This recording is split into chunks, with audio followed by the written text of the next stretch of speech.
அன்புள்ள ஆண்டவரே, இந்த நாளை தந்தமைக்காய் உமக்கு நன்றி செலுத்துகிறோம். கர்த்தாவே, உம்முடைய சமூகத்தில் உம்முடைய பிள்ளைகளாய் உம்முடைய வார்த்தையை கேட்பதற்கு, உம்முடைய சத்தத்தை கேட்பதற்கும் அமர்ந்திருக்கிற ஒவ்வொருவரையும் நீர் ஆசீர்வதிக்குமாறு நாங்கள் வேண்டிக் கொள்கிறோம். ஆண்டவரே, உம்முடைய வார்த்தை ஜீவனும் வல்லமை உள்ளது. ஆத்துமாவையும் ஆவியையும் பிரிக்கத்தக்கதாய், எந்த பட்டயத்திலும் கருக்கானதாய் இருப்பதற்காக உமக்கு நன்றி செலுத்துகிறோம். ஆண்டவரே, நாங்கள் உம்மை தேடி வரவில்லை, நீர் எங்களை தேடி வந்தீரே, அதற்காக உமக்கு நன்றி செலுத்துகிறோம். ஆண்டவரே, அற்பரும் பாவிகளும் நீசருமாய் இருந்த எங்களை கர்த்தாவே, நீர் சர்வ வல்லமையுள்ள தேவன் எங்களை தேடி வந்தீரே, அதற்காக உமக்கு நன்றி செலுத்துகின்றோம். கர்த்தாவே, உம்முடைய கிருபையின் நிமித்தமும் உம்முடைய இரக்கத்தின் நிமித்தமும் நீர் எங்களை இரட்சித்திருக்கிறீரே, அதற்காக உமக்கு நன்றி செலுத்துகிறோம். ஆண்டவரே, எங்களால் ஏதேனும் ஆகும் என்பதற்கு நாங்கள் தகுதி உள்ளவர்கள் அல்ல. ஆண்டவரே, உம்முடைய பார்வையில் நீசரும் பாவிகளுமாய் இருக்கிறேன் எங்களை உம்முடைய பிள்ளைகளாக நீர் மாற்றி இருப்பதற்காக உமக்கு நன்றி செலுத்துகின்றோம். கர்த்தாவே, உம்முடைய குமாரன் மேல் வைக்கிற விசுவாசத்தை நீர் துவக்கினரும் கடைசி வரை நீர் தாங்கி கர்த்தாவே முடிக்க வல்லவருமாய் இருப்பதற்காக உமக்கு நன்றி செலுத்துகின்றோம். கர்த்தாவே, இந்த வேலையை நீர் ஆசீர்வதிப்பீராக. கலந்து கொள்கிற ஒவ்வொரு பரிசுத்தவான்களோடும் நீர் இடைபடுமாறு நாங்கள் வேண்டிக் கொள்கிறோம். உங்கள் நிலைமைக்கும் தேவைக்கும் தக்க வார்த்தைகளை தந்து எங்களை இன்னும் அதிகமாய் ஆசீர்வதிப்பீராக. இயேசுவின் நாமத்தில் பிதாவே, ஆமென். அன்பான பரிசுத்தவான்களுக்கு ஆண்டவராய் இயேசு கிறிஸ்து நாமத்தினாலே என்னுடைய வாழ்த்துக்கள். கடந்த வாரத்து எபிரேயர் நிருபத்தின் தலைப்பு மோசேயின் விசுவாசம் என்பது. ஆனால் அந்த பகுதியிலே மோசேயின் விசுவாசம் மட்டுமல்ல, மோசே எகிப்திலிருந்து வழிநடத்தி வந்த இஸ்ரவேல் மக்களுடைய விசுவாசமும் அடங்கும். ஒரு பக்கம் அதை நாம் மோசேயின் விசுவாசம் என்றும் சொல்லலாம். இன்னொரு பக்கம் உண்மையாகவே இஸ்ரவேல் மக்களுடைய விசுவாசம் என்று சொன்னாலும் அது தகும். ஆகவே இது மோசேயின் விசுவாசமும் மோசேயினால் வழிநடத்தப்பட்ட இஸ்ரவேல் மக்களுடைய விசுவாசமும் என்று தலைப்பிட்டாலும் அது நேர்த்தியானதே. மோசேயின் விசுவாசத்தை பற்றி கடந்த வாரம் நாம் பார்த்தோம். அதரிசனமானவரை, காணலாகாதவரை காண்கிறவர் போல கண்டு அவன் விசுவாசத்திலே உறுதியாயிருந்தான். அழிந்து போகிற எகிப்தின் பாவ இன்பங்களை விட என்றென்று நித்தியமாயிருக்கிற வரவிருக்கிற வெகுமதியின் மேல் அவன் தன் கண்களை பதித்திருந்தான் என்று நாம் பார்த்தோம்.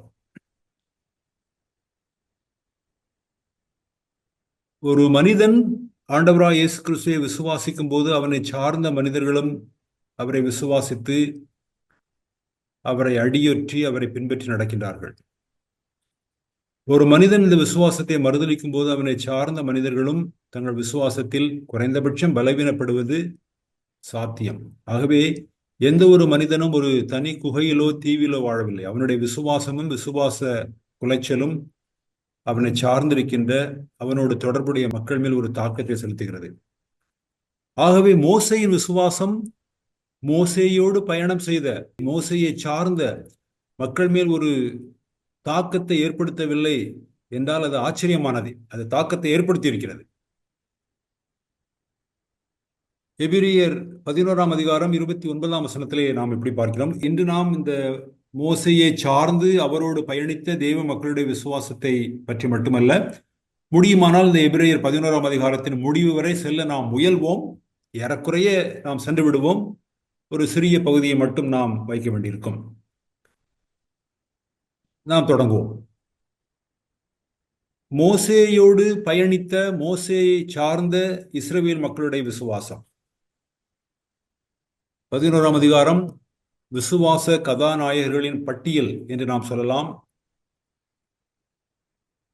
29ஆம் வசனத்தில் நாம் வாசிக்கின்றோம், விசுவாசத்தினாலே அவர்கள் சிவந்த சமுத்திரத்தை உலர்ந்த தரையை கடந்து போவது போல கடந்து போனார்கள். எகிப்தியர் அப்படி செய்ய துணிந்து அமிழ்ந்து போனார்கள். ஒரு சில 1000 ஆண்டுகள் கழித்து எபிரேயர் கடிதத்தின் ஆசிரியர் இந்த நிகழ்ச்சியை பின்னோக்கி பார்க்கிறார். இஸ்ரவேல் மக்களுடைய விசுவாசத்தை நேர்மறையாக அவர் பேசுகின்றார். அவர்கள் விசுவாசத்தினாலே சிவந்த சமுத்திரத்தை கடந்து போனார்கள் என்று. ஆனால் எகிப்தியர்கள் அமிழ்ந்து போனார்கள். அதற்கு காரணம் அவர்களுக்கு விசுவாசம் இல்லை. ஆனால் நாம் அந்த நிகழ்ச்சியை பார்க்கும்போது என்ன தோன்றும் என்றால், உண்மையிலேயே இஸ்ரவேல் மக்களுக்கு விசுவாசம் இருந்ததா? அவர்கள் விசுவாசத்தினாலேயா சிவந்த சமுத்திரத்தை, செங்கடலை கடந்து போனார்கள் என்ற கேள்வி எழும்பலாம். கேள்வி எழும்ப வேண்டும். ஆனால் அது தேவனுடைய பார்வை என்ன தம்முடைய மக்களை பற்றி? மனிதர்கள் அவர்கள் விசுவாசத்தினால் கடந்து போனார்களா, விசுவாச பலவீனத்தில் கடந்து போனார்களா என்ற கேள்விகளை எழுப்பலாம். ஆனால் தேவனுடைய கண்ணோட்டத்தில், தேவனுடைய பார்வையில் நேர்மறையாக இஸ்ரவேல் மக்கள் விசுவாசத்தினாலே செங்கடலை கடந்து போனார்கள் என்றுதான் அவர் தீர்மானிக்கிறார். எபிரேயர் 3:16 நாம் இப்படி வாசித்தோம். மோசேயினால் எகிப்திலிருந்து புறப்பட்ட யாவரும். ஆகவே இது மோசேயின் விசுவாசம் மட்டுமல்ல, மோசேயினால், மோசேயை கொண்டு, மோசேயின் மூலமாக எகிப்திலிருந்து புறப்பட்ட யாவரும். நாம் யாத்திராகமம் அந்த பதிவிலே பார்க்கிறோம், அவர்கள் தங்களுக்கு முன்னால் இருந்த கடலை கண்டார்கள், அவர்களுக்கு பின்னால் துரத்தி வந்த எகிப்தின் படைகளை, பார்வோனின் படைகளை கண்டார்கள். கண்டு அவர்கள் பயந்தார்கள், கண்டவர்கள் முறுமுறுத்தார்கள். எகிப்திலே சவக்கிடங்குகள் இல்லை என்றால் நீர் எங்களை இந்த செங்கடலிலே அமிழ்த்துவதற்காக, தாழ்த்துவதற்காக எங்களை கூட்டிக் கொண்டு வந்தீர் என்று முறுமுறுக்கின்றார்கள். அப்பொழுது மோசே அவர்களுக்கு பதிலளிக்கிறார். யாத்திராகமம் 14:13 நாம் வாசிக்கின்றோம். அப்பொழுது மோசே ஜனங்களை நோக்கி, பயப்படாதிருங்கள், நீங்கள் நின்று கொண்டு இன்றைக்கு கர்த்தர் உங்களுக்கு செய்யும் ரட்சிப்பை பாருங்கள். தேவனுடைய மக்கள் எல்லாருக்கும் இந்த வசனம் மிகவும் பரிச்சயம். இன்றைக்கு நீங்கள் காண்கிற எகிப்தியரை இனி என்றைக்கும் காண மாட்டீர்கள் என்று. ஆகவே தேவ மக்களுடைய விசுவாசம் தளர்ந்த போது நடத்துகின்றவனுடைய விசுவாசம் அவர்களை ஊக்குவிக்கிறது. ஒரு பக்கம் இது தேவ மக்களுடைய விசுவாசம் தான், ஆனால் இதை மோசையின் விசுவாசம் என்று நாம் சொல்லலாம். யாத்திராகமம் 15:1 தொடங்கி அவர்கள் சிவந்த சமுத்திரத்தை கடந்த பிறகு பாடுகின்ற அந்த ரட்சிப்பின் பாடலை கடல் பாடல் என்று சொல்கின்றார்கள். ஏறக்குறைய பழைய ஏற்பாட்டில் மட்டுமல்ல, புதிய ஏற்பாட்டிலும் கூட இஸ்ரவேல் மக்கள் செங்கடலை கடந்தது ஒரு திருப்பு முனையாக அமைகிறது. பல்வேறு இடங்களிலே இந்த நிகழ்ச்சி மேற்கோள் காட்டப்படுகிறது. இந்த நிகழ்ச்சி வேதமெங்கும் பரவி கிடக்கின்றது. ஏசாயா 51:9-11 இந்த நிகழ்ச்சி குறிப்பிடப்படுகிறது. குழப்பத்தின் சக்திகளின் மேல் இந்த பிரபஞ்சத்தை உண்டாக்கினவராகிய படைத்தவருடைய அகிலமளாவிய வெற்றியை இது குறிக்கிறது. குழப்பமான சக்திகளின் மேல் அதை படைத்தவராகிய கர்த்தர் ஆளுகை செய்கின்றார், அரசாளுகை செய்கின்றார். தன்னுடைய படைப்பின் மேல் அவர் இறையாண்மையுடையவர், அதன் மேல் அகிலமளாவிய யூனிவர்சல் வெற்றியுடையவர் என்பதற்கு இந்த நிகழ்ச்சி ஒரு எடுத்துக்காட்டாக கூறப்படுகின்றது. மகா ஆழத்தின் தண்ணீர்களாகிய சமுத்திரத்தை வற்றிப்போக பண்ணினதும், மீட்கப்பட்டவர்கள் கடந்து போக கடலின் பள்ளங்களை வழியாக்கினதும் நீர்தான் அல்லவோ என்று ஏசாயா கூறுகின்றார். ஏசாயா 44:27 நான் ஆழத்தை நோக்கி வற்றிப்போ என்றும் உன் நதிகளை வெட்டாந்தரையாக்குவேன் என்று சொல்கிறவர். இது பிற்காலத்திலே இஸ்ரவேல் யூதா ராஜாக்களுடைய பாவத்தின் நிமித்தமாக யூதாவின் மக்கள் பாபிலோனுக்கு துரத்துண்டு போன போது, சிறையிருப்புக்குள் சென்ற போது, அவர்கள் துரத்துண்டிருந்த யூதாவின் மக்கள் பாபிலோனிலிருந்து திரும்பி வருவார்கள் என்று ஏசாயா தீர்க்கதரிசனம் கூறுகின்றார். அப்படி கூறும்போது இப்படி சொல்கின்றார், ஆழத்தை நோக்கி வற்றிப்போ என்றும் நான் உன் நதிகளை வெட்டாந்தரையாக்குவேன் என்றும் சொல்கிறவர். அது மட்டுமல்ல, இந்த நிகழ்ச்சி இஸ்ரவேல் மக்கள் செங்கடலை கடந்த இந்த நிகழ்ச்சி புதிய ஏற்பாட்டிலும் கூட அது ஒரு எடுத்துக்காட்டாக கையாளப்படுகிறது. 1 கொரிந்தியர் 10:1 இஸ்ரவேல் மக்கள் செங்கடலை கடந்தது கிறிஸ்தவர்களின் விசுவாசருடைய ஞான ஸ்நானத்திற்கு, திருமுழுக்கிற்கு ஒப்பாக சொல்லப்படுகின்றது. அவர்கள் மோசையினால் செங்கடலின் ஊடாய் ஞானஸ்நானம் பெற்றார்கள் என்று. ஒரு கேள்வி எழுகிறது, அவர்கள் எப்படி செங்கடலை கடந்தார்கள்? அவர்களுடைய விசுவாசத்தினாலா, அல்லது அவர்களுக்கு விசுவாசம் இருந்தாலும் சரி, இல்லாமல் போனாலும் சரி, தேவன் அப்படி செயலாற்றி இருப்பாரா? அல்லது விசுவாசமோ தேவனுடைய செயலோ இல்லை, கீழ்காற்று வீசியது எதேச்சையாக, ஆகவே இயற்கை அனுகூலமாக இருந்ததால் அவர்கள் செங்கடலை கடந்தார்களாம். இன்றும் கூட தேவனுடைய மக்களுக்கு பல்வேறு விதமான கருத்து நிறங்கள் உண்டு. விசுவாசம் என்பதை ஏதோ ஒரு டெக்னிக் போல கையாளுகின்ற தேவனுடைய மக்கள் உண்டு. விசுவாசம் என்பதை ஒரு இயந்திரம் போல, சிலர் எந்திரம் போலவும், சிலர் மந்திரம் போலவும், சிலர் தந்திரம் போலவும் விசுவாசத்தை கையாளுவது உண்டு. விசுவாசத்தினால் ஏறக்குறைய தேவனுடைய கைகளையே கூட முறுக்கி விடலாம் என்பது போல் பேசுகின்ற தேவனுடைய மக்களையும் நாம் அறிவோம். இல்லை, நான் விசுவாசித்தாலும் சரி விசுவாசிக்காவிட்டாலும் சரி நடப்பது நடக்கத்தான் செய்யும், தேவன் அப்படி செயலாற்ற வேண்டும் என்று தீர்மானித்து விட்டால் அவர் செயலாற்றுவார் என்று ரிசைன் பண்ணிக்கொள்கின்ற, என்று கைவிரித்து விடுகின்ற தேவனுடைய மக்களும் உண்டு. ஒரு செய்தியிலே நாம் இப்படி இரண்டு வார்த்தைகளை நான் பயன்படுத்தியிருக்கிறோம். ஒன்று விதிவாதம், இன்னொன்று வெற்றிவாதம். விதிவாதம் என்பது என்ன? நாம் விசுவாசித்தாலும் சரி விசுவாசிக்காவிட்டாலும் சரி எது நடக்குமோ அதுதான் நடக்கும் என்பது விதிவாதம், ஃபேட்டலிசம். இன்னொன்று வெற்றிவாதம், ட்ரையம்பலிசம். நமக்கு வெற்றி தவிர ஒன்றுமே இல்லை, துன்புறுதல் பாடுகள் என்பது தேவனுடைய மக்களுக்கு இல்லை என்று நாம் இந்த 11ஆம் அதிகாரமாகிய விசுவாச வீரர்கள் அல்லது விசுவாச கதாநாயகர்கள் பட்டியலின் முடிவுக்கு வரும்போது எபிரேய ஆசிரியர் முடிப்பதை நாம் மிகவும் ஊன்றி கவனிக்க வேண்டும். இன்றைக்கு நாம் அதை முடிக்க முயல்வோம். விசுவாசத்தினாலே சிலர் தங்கள் மக்களை சாவிலிருந்து உயிரோடு எழும்ப பெற்றார்கள் என்றும் எழுதியிருக்கிறது. விசுவாசத்தினாலே அவர்கள் மேன்மையான உயிர்த்தெழுதலை அடையும்படிக்கு தங்களை சாக கொடுத்தார்கள், ஒப்பு கொடுத்தார்கள் என்றும் எழுதியிருக்கிறது. விசுவாசத்தினாலே உயிர்த்தெழுதலை பெற்றார்கள் என்றும் எழுதியிருக்கிறது. சாவிலிருந்து விசுவாசத்தினாலே மேன்மையான உயிர்த்தெழுதலுக்காக தங்களை சாக கொடுத்தார்கள் என்றும் எழுதியிருக்கிறது. தேவனிடத்தில் வைக்கிற விசுவாசம் என்பதை சுருக்கி அதை ஒரு வெற்றிவாதமாகவோ விதிவாதமாகவோ மாற்றுவது தேவனுடைய வார்த்தையில் இல்லை. அப்படிப்பட்ட ஒரு எண்ணம். தேவ மக்களின் ரட்சிப்பும் எகிப்தியர்களின் அழிவும் எதினால் நிகழ்ந்தது? தேவ மக்களின் ரட்சிப்பு தேவனுடைய செயல் என்று யாத்திராகமம் 14:14 நாம் வாசிக்கிறோம். கர்த்தர் உங்களுக்காக யுத்தம் பண்ணுவார், நீங்கள் சும்மா இருப்பீர்கள். சும்மா என்கின்ற வார்த்தை தமிழில் தான் உள்ளது என்று சொல்வார்கள். சும்மா இருப்பதுவே சுகமன்றறியாமல் வேறொன்றறியேன் பராபரமே என்று ஒரு கண்ணி கூட உண்டு. நீங்கள் சும்மா இருப்பீர்கள் என்றால் நீங்கள் செய்ய வேண்டியது ஒன்றுமில்லை, கர்த்தர் உங்களுக்காக யுத்தம் பண்ணுவார்.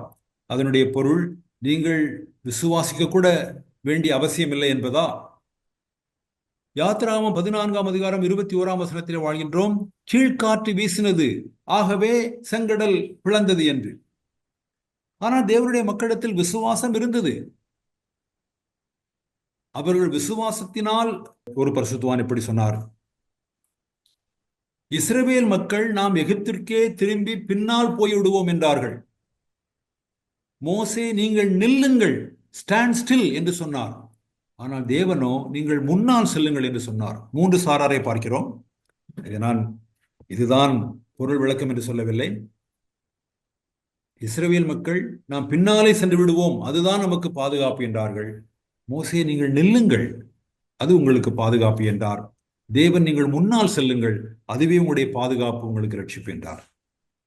இந்த 3மே தேவனுடைய மக்களுடைய ரட்சிப்பில் அடங்கியிருக்கிறது. அது தேவனுடைய செயல்.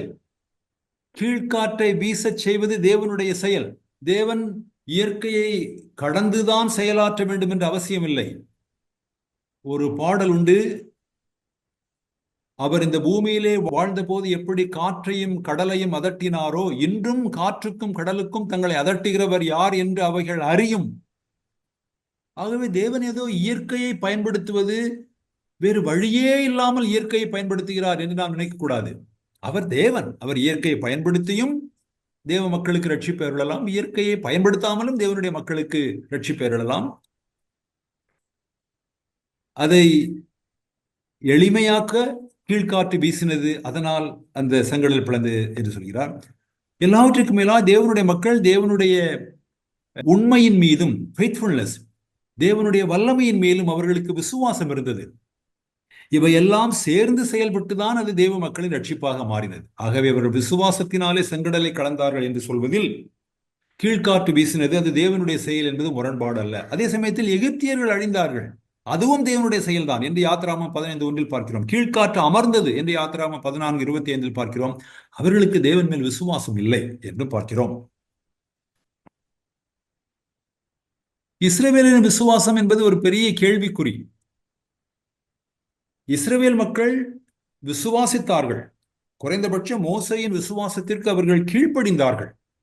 ஆகவே தேவனுடைய மாபெரும் ரட்சிப்பை பெற்றுக் கொண்டார்கள். ஆனால் அந்த விசுவாசம் வனாந்திரத்திலே அவர்கள் தொடர்ந்து பயணித்த அந்த 40 ஆண்டுகளிலே காணப்படவில்லை.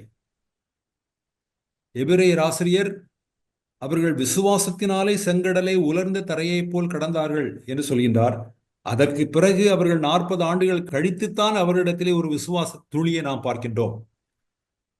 வனாந்தரத்தில் அவர்கள் செய்த 40 ஆண்டுகள் பயணத்திலே அவருடைய விசுவாசத்தை பாராட்டி எதுவும் குறிப்பிடப்படவில்லை. இன்னும் சொல்ல போனால் எபிரேயர் 3:7 நாம் வாசிக்கின்றோம், அந்த 40 ஆண்டுகளில் அவர்களிடத்தில் தேவன் பிரியமாயில்லை என்று. 1 கொரிந்தியரில் நாம் அதை வாசிக்கின்றோம். இங்கும் சரி, அவர்கள் கானானுக்குள் நுழையும் போதும் சரி, காலேப் யோசுவாவின் விசுவாசம், அந்த 2 பேர் தவிர பாராட்டுதற்குரிய விசுவாசத்தை அந்த 40 ஆண்டுகளில் வேறெங்கும் காண முடியவில்லை. ஆனால் காலேப் யோசுவாவின் விசுவாசமோ மோசேயின் பொறுமையோ இந்த எபிரேயர் கடிதத்தில் இந்த பகுதியிலே மைய இடம் பெறவில்லை. தேவனுடைய மக்களுடைய விசுவாசம் தள்ளாடின விசுவாசமாக இருந்தது. இன்னும் சொல்லப்போனால் அவிசுவாசத்தினாலே அவர்கள் தேவனுடைய இளைப்பாறுதலாகிய கானான் நிலத்திற்குள், கானான் தேசத்திற்குள் அவர்களால் நுழைய முடியவில்லை. ஆனால் மோசே அதரிசமானவரை தரிசிக்கிறது போல உறுதியாயிருந்தார். தன்னுடைய பயணத்தின் தொடக்க கட்டத்தில் எப்படி உறுதியாயிருந்தாரோ இறுதி கட்டம் வரை மோசே உறுதியாகவே இருந்தார். தொடர்ந்து வாசிக்கிறோம் 11ஆம் அதிகாரம் 30ஆம் வசனத்திலே, விசுவாசத்தினாலே எரிகோ பட்டணத்தின் மதில்கள் 7 நாள் சுற்றி வரப்பட்டு விழுந்தது. 40 ஆண்டுகள் கழித்து அவர்கள் விசுவாசத்தினாலே செங்கடலை கடந்தார்கள் என்று அவர்கள் பாராட்டப்பட்ட பிறகு அடுத்த பாராட்டு 40 ஆண்டுகள் கழித்துதான் வருகிறது. அடுத்த தலைமுறைக்கு அவர்கள் விசுவாசத்தினாலே கானான் தேசத்தின் முதல் பட்டணமாகிய எரிகோ பட்டணத்தின் மதில்களை 7 நாள்கள் சுற்றி வர அந்த பட்டணம் விழுந்தது என்று. எப்படி அவர்கள் செங்கடலை கடந்தது? ஒரு பக்கம் இஸ்ரவேல் மக்களின் விசுவாசம் என்ற போதிலும் கூட முதன்மையாக அது மோசேயின் விசுவாசம் என்றும் சொல்லலாம் என்று நாம் குறிப்பிட்டோமோ, அதே போல இங்கு ஒரு பக்கம் அது இஸ்ரவேல் மக்களின் விசுவாசம், அப்படித்தான் வேதம் கூறுகிறது. விசுவாசத்தினாலே எரிகோ பட்டணத்தின் மதில்கள் 7 நாள் சுற்றி வரப்பட்டு விழுந்தது. யாருடைய விசுவாசம்? இஸ்ரவேல் மக்களுடைய விசுவாசம். ஆனால் முதன்மையாக அது யோசுவாவின் விசுவாசம். மக்கள் யோசுவாவின் கட்டளைகளுக்கு கீழ்ப்படிந்தார்கள். ஆகவே அது டிரைவ் பண்ணப்பட்ட யோசுவாவின் விசுவாசம் இஸ்ரவேல் மக்களுடைய விசுவாசமாக மாறுகிறது. எப்படி எரிகோ கோட்டை அவர்கள் தகர்த்தார்கள்? எப்படி செங்கடல் பிரிந்தது அல்லது பிளந்தது என்றால் அது தேவனுடைய செயல், அல்லது கீழ்காற்று வீசினது, அல்லது தேவ மக்கள் விசுவாசம் என்கிற ஒரு மந்திரத்தை, எந்திரத்தை பயன்படுத்தினார்கள் என்றெல்லாம் சொல்வார்கள். அவைகள் சேர்ந்து இசைந்து செயல்படுகின்றன. அதே போல எரிகோ கோட்டையை தகர்த்த முறை என்ன? முதலாவதும் முதன்மையானதுமாக அது தேவனுடைய செயல். எப்படி அங்கு மோசே யுத்தம் கர்த்தருடையது, நீங்கள் சும்மா இருந்து கொண்டு கர்த்தர் உங்களுக்கு செய்யும் ரட்சிப்பை பாருங்கள் என்று சொன்னாரோ, அதே போல கானானுக்குள் அவர்கள் நுழையும் போது இந்த போரை, இந்த போர்க்களத்தை வழிநடத்தி செல்கின்ற அதிபதி எந்த மனிதனும் அல்ல, இஸ்ரவேல் மக்களும் அல்ல, தளபதியாகிய யோசுவாவும் அல்ல, சேனைகளின் கர்த்தர் அவர்தான் இந்த போரை நடத்துகின்றவர் என்று யோசுவா 5:14 வாசிக்கிறோம். அதற்கு அவர், அல்ல, நான் கர்த்தருடைய சேனையின் அதிபதியாய் இப்பொழுது வந்தேன் என்றார். நீர் எங்களை சார்ந்தவரா எங்களுடைய பகைவனை சார்ந்தவரா என்று யோசுவா விசாரிக்கும் போது அவர் கர்த்தர் கூறுகின்ற பதில் இது. அப்பொழுது யோசுவா தரையிலே முகங்குப்புற விழுந்து பணிந்து கொண்டு அவரை நோக்கி, என் ஆண்டவர் தமது அடியேனுக்கு சொல்லுகிறது என்னவென்று கேட்டான். ஆகவே விசுவாசத்தின் தொடக்கம் விசுவாசத்தை ஒரு மந்திரம் போல் பயன்படுத்துவதல்ல. கர்த்தர் நம்முடைய தளபதியாய், நம்முடைய அதிபதியாய் நமக்கு முன்பாக செல்கிறார் என்பதுதான். யோசுவா 6ஆம் அதிகாரம் 20ஆம் வசனத்திலே வாசிக்கின்றோம், எக்காலங்களை ஊதுகையில் ஜனங்கள் ஆர்ப்பரித்தார்கள். நாம் அறிவோம், அவர்கள் 6 நாள் சுற்றி வந்தார்கள். 7ஆவது நாள் 7 தடவைகள் சுற்றி வந்தார்கள். ஆசாரியர்கள் உடன்படிக்கை பெட்டியை சுமந்து கொண்டு போனார்கள். ஆக அங்கே ஒரு போர்க்களத்துக்குரிய எதையும் நாம் பார்க்கவில்லை. 7ஆம் நாளிலே 7வது முறை சுற்றி வரும்போது எக்காலங்களை ஊதுகையில் ஜனங்கள் ஆர்ப்பரித்தார்கள். எக்கால சத்தத்தை ஜனங்கள் கேட்டு மகா ஆரவாரத்தோட முழங்குகையில் அலங்கம் இடிந்து விழுந்தது. உடனே ஜனங்கள் அவரவர் தங்களுக்கு நேராக பட்டணத்தில் ஏறி பட்டணத்தை பிடித்தார்கள். எது எரிகோ கோட்டையை தகர்த்தது? சில பேர் சொல்வார்கள் பூமி அதிர்ச்சி அந்த சமயத்தில் நிகழ்ந்தது. அது ஒன்றும் பெரிய அற்புதம் அல்ல. ஒரு நிலச்சரிவு நடந்தது. ஆகவே அது ஒன்றும் அற்புதம் இல்லை. அது பூமி அதிர்ச்சியா இருந்தால் என்ன, நிலச்சரிவா இருந்தால் என்ன? தேவன் பூமி அதிர்ச்சிக்கு ஆண்டவர், நிலச்சரிவுக்கு ஆண்டவர். நாம் சற்று முன்பு சொன்னது போல தேவன் எல்லா இயற்கைக்கும் அவர் ஆண்டவராகவும் கர்த்தராகவும் இறையாண்மை உள்ளவராகவும் இருக்கின்றார். ஆனால் இங்கு எபிரேயர் ஆசிரியர் பாராட்டுவது தேவ மக்களுடைய விசுவாசத்தை. அவர்களுக்கு முன்பாக செங்கடல் போன்ற ஒரு இடுக்கண் இருக்கும்போது தேவனுடைய மக்கள் தேவனை விசுவாசித்தார்கள். அவர்களுக்கு முன்பாக கானான், எரிகோ போன்ற தகர்க்க முடியாத ஒரு கோட்டை இருக்கும்போது தேவனுடைய மக்கள் தேவனுடைய வல்லமையின் மேலும் தேவனுடைய உண்மையின் மேலும் விசுவாசம் உள்ளவர்களாக இருந்தார்கள் என்பதை எபிரேய ஆசிரியர் பாராட்டுகின்றார். இங்கு முதன்மைப்படுத்தப்படுவது தேவ மக்களுடைய விசுவாசம். அதை தேவன் மிகவும் பாராட்டுகின்றார். இன்றும் கூட இன்னும் பெரிதும் சிறிதுமான எரிகோக்கள் விசுவாசத்தினால் தான் தகர்க்கப்படுகின்றன. ஒருவேளை நாம் இஸ்ரவேல் மக்கள் கானானுக்குள் நுழைவதற்கு முன்பாக எதிர்கொண்டது போன்ற மகா எரிகோவை எதிர்கொள்ளாமல் போகலாம். ஆனால் ஏதோ ஒரு விதத்தில் தேவனுடைய மக்கள் தனியாகவும் கூட்டாகவும் பெரிதும் சிறிதுமான எரிகோக்களை, கோட்டைகளை, தடைகளை நம்முடைய வாழ்க்கையில் நாம் தொடர்ந்து சந்தித்துக் கொண்டுதான் இருக்கிறோம். அதற்கு எந்த விதிவிலக்கும் இல்லை. தேவனுடைய வழிமுறைகளும் மாறவில்லை. அன்றும் அது தேவனுடைய வல்லமையினால், தேவனுடைய வல்லமையின் மேலும் தேவனுடைய உண்மையின் மேலும் தேவ மக்கள் வைத்த விசுவாசத்தினால் தான் அந்த எரிகோ தகர்க்கப்பட்டது.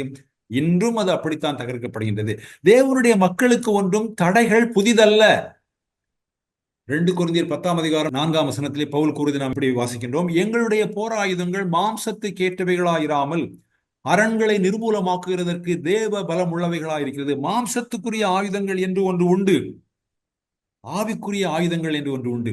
அந்த ஆவிக்குரிய ஆயுதங்கள் பார்வைக்கு மிகவும் பலமற்றவைகள் போல தோன்றலாம், காட்சியளிக்கலாம். ஆனால் மாம்சத்தின்படி பெரிய அரண், பெரிய கோட்டை போல தோன்றுகின்றவர்களை நிர்மூலமாக்குகிறதற்கு பலமுள்ளவைகள் ஆவிக்குரிய ஆயுதங்கள். தமிழிலே ஒரு பாடல் உண்டு, ஒரு கடப்பாறை உடைக்க முடியாத பாறையை ஒரு சாதாரண விதை முளைத்து உடைத்து விடும் என்று. ஆவல் உள்ளவர்கள் அந்த பாடல் நீங்கள் தொடர்ந்து பாருங்கள். தொடர்ந்து நாம் வாசிக்கிறோம் 31ஆம் வசனத்திலே, விசுவாசத்தினாலே ராகாப் என்னும் வேசி வேவுக்காரரை சமாதானத்தோடு ஏற்றுக்கொண்டு கீழ்ப்படியாதவர்களோட கூட சேதமாகாதிருந்தாள். இது மிகவும் விந்தையான ஒரு சாட்சி. எபிரேயர் 11ஆம் அதிகாரத்தின் விசுவாச கதாநாயகர்களின் பட்டியலில் ராகாப் என்கின்ற பெண்மணி குறிப்பிடப்படுகிறார். எப்படி குறிப்பிடப்படுகிறார்? ராகாப் என்னும் வேசி என்றே குறிப்பிடப்படுகிறார். இவைகளெல்லாம் வாசிப்பதற்கு நமக்கு விந்தையாக இருக்கும். ஏன் பரிசுத்த ஆவியானவர் இப்படியெல்லாம் எழுதி வைக்கிறார்? ராகாப் என்று எழுதி வைத்துவிட்டு போக வேண்டியது தானே என்று. தேவனுடைய உண்மையையும் வல்லமையையும் விசுவாசித்து அவரை உண்மையாய் பின்பற்றினவர்கள், உண்மையாய் கீழ்ப்படிந்தவர்கள் எல்லா விதமான மக்களாகவும் இருப்பார்கள். அவருடைய வரலாறு எப்படிப்பட்ட வரலாறும் இருக்கலாம். தேவன் அதை பற்றி வெட்குவதில்லை. இன்னும் சொல்ல போனால் தேவன் அவருடைய தேவன் என்று சொல்லிக்கொள்ள அவர் வெட்கப்படவில்லை. எப்படி ஆபிரகாமை பற்றி அவனுடைய தேவன் என்று சொல்லிக்கொள்ள தேவன் வெட்கப்படவில்லையோ அதுபோல ராகாவை பற்றி அவளுடைய தேவன் என்று சொல்லிக்கொள்ள தேவன் வெட்கப்படவில்லை. ராகாப் தன்னுடைய விசுவாசத்தினால் என்ன செய்தாள்? யோசுவா கானான் தேசத்தை ஒற்று பார்ப்பதற்கு, வேவு பார்ப்பதற்கு சில ஒற்றர்களை, வேவுக்காரர்களை அனுப்பினான். வேவுகாரர்கள் சில பேர் வந்தார்கள் என்பதை அந்த நாட்டு அரசன் தெரிந்து கொண்டான். அவர்கள் ராகாபின் வீட்டிலே அடைக்கலம் புகுந்தார்கள். ராகாப் அந்த இஸ்ரவேல் ஒற்றர்களை தன் வீட்டிலே ஒளித்து வைத்து அவர்களை தேடி வந்தவர்கள் போன பிறகு மதிலில் இருந்து அவர்களை இறக்கிவிட்டு அவர்களை தப்புவித்தாள். விசுவாசம் என்பது ஏதோ ஒரு மென்டல் அசன்ட், நம் மனதளவிலே நாம் கொடுக்கிற ஒப்புதல் மட்டுமல்ல. விசுவாசம் என்பது நடைமுறையிலே செயலாற்றுகிறது, செய்கைகளிலே வெளிப்படுகிறது, கிரியைகளிலே வெளிப்படுகிறது. புதிய ஏற்பாட்டிலே யாக்கோபின் புத்தகம் அதை வலியுறுத்துகின்றது. கிரியைகள் இல்லாத விசுவாசம் செத்ததா இருக்குமே என்று. ஒரு பக்கம் சிலர் இதை ஏதோ பட்டிமன்றம் நடத்துவது போல, பவுல் சொல்வது சரியான விசுவாசமா, யாக்கோபு சொல்வது சரியான விசுவாசமா? பவுல் சொல்கிறார், கிரியைகளினால் எவனும் நீதிமானாக்கப்படுவதில்லை, விசுவாசத்தினால் தான் நீதிமானாக்கப்படுகிறான், ஒருவன் நீதிப்படுத்தப்படுகிறான் என்று. யாக்கோபு கூறுகிறார், கிரியைகள் இல்லாத விசுவாசம் செத்ததா இருக்குமே என்று. ஏதோ இரண்டும் முரண்படுவது போல் அவர்கள் அதை ஒன்றுக்கு எதிராக ஒன்று வைப்பதுண்டு. அது அப்படி அல்ல. விசுவாசம் இருதயத்திலே தொடங்குகிறது. ஆனால் செய்கைகளிலே வெளிப்படுகிறது. செய்கைகளிலே வெளிப்படவில்லை, ஆனால் என்னுடைய இருதயத்தில் மட்டும் விசுவாசம் இருக்கிறது என்பது ஒரு பெரிய கேள்விக்குறி. இதை பற்றி நாம் பெரிய விவாதம் செய்ய வேண்டிய அவசியம் இல்லை. இன்னும் சொல்ல போனால் ராகாபின் விசுவாசத்தை யாக்கோபு ஏறக்குறைய ஆபிரகாமினுடைய விசுவாசத்திற்கு ஒத்த விசுவாசமாக வைக்கின்றார். புதிய ஏற்பாட்டிலே யாக்கோபு 2ஆம் அதிகாரம் 25ஆம் வசனம், அந்தப்படி ராகாப் என்னும் வேசியும் தூதர்களை ஏற்றுக்கொண்டு வேறு வழியாய் அனுப்பிவிட்ட போது கிரியைகளிலே அல்லவோ நீதியுள்ளவளாக்கப்பட்டாள். ஆபிரகாமை பற்றி சொல்லும் போது விசுவாசத்தினால் ஆபிரகாம் நீதிமானாக்கப்பட்டான். எப்படி? அவன் தன்னுடைய ஒரே குமாரனை பலியிட்ட போது அந்த பலியிடுகிற கிரியை செய்கையினால் அல்லவோ ஆபிரகாம் நீதிமானாக்கப்பட்டான் என்று ஆபிரகாமை பாராட்டுகின்ற அதே வீச்சிலே ராகாபையும் யாக்கோபு பாராட்டுகின்றார். என் மனதிலே விசுவாசம் இருக்கிறது என்று அவள் நிறுத்திக் கொள்ளவில்லை. மனதிலே இருந்த விசுவாசம் கிரியைகளிலே வெளிப்பட்டது. ஆகவே அவள் நீதியுள்ளவளாக்கப்பட்டாள். ராகாப் கானானிய பெண், ஆனால் கர்த்தரே தேவன் என்பதை அவள் அறிந்து கொண்டாள், அதை விசுவாசித்தாள். இஸ்ரவேல் மக்கள் எகிப்திலிருந்து வெளிப்பயணம், எக்ஸோடஸை நாம் யாத்ராகமம் என்று சொன்னால் எகிப்திலிருந்து அவர்கள் யாத்ராகமம் செய்த போது என்றெல்லாம் சொல்ல முடியாது. எக்ஸோடஸ் என்பதை வெளிப்பயணம் அல்லது வெளிப்பயண நூல், வெளிப்பயண ஆகமம் என்று கூட சொல்லலாம். எகிப்திலிருந்து இஸ்ரவேல் மக்கள் வெளிப்பயணம் செய்தது தொடங்கி, வெளிப்பயணம் புறப்பட்டது தொடங்கி யோர்தானுக்கு கிழக்கே சீகோன், ஓக் போன்ற ராஜாக்களை அவர்கள் வென்றது வரையிலான அவர்களை பற்றிய முழு நிகழ்ச்சிகளையும் ராகாப் கேள்விப்பட்டிருந்தாள்.